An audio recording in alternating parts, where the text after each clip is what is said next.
Hey everyone, welcome back. In this video, I'll show you how to fix buffer login issues in 2026.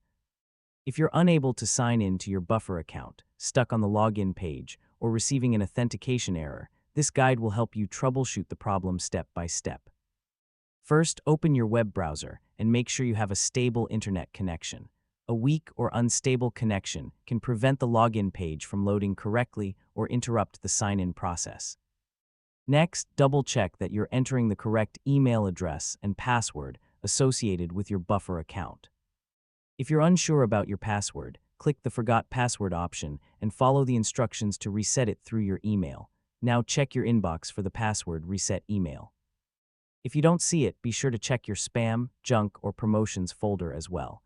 Once you receive the email, create a new strong password and try signing in again. If you're still having trouble, clear your browser's cache and cookies. Old or corrupted browser data can sometimes cause login problems. After clearing the cache, restart your browser and visit the buffer login page again. Next, try signing in using a different web browser or open an incognito or private browsing window. This helps determine whether a browser extension or saved session is causing the issue.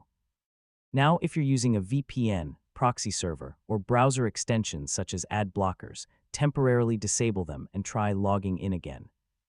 These tools can occasionally interfere with the authentication process.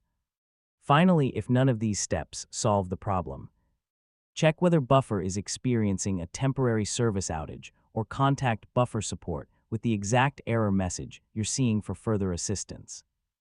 And that's it. You've successfully learned how to fix Buffer login issues step by step.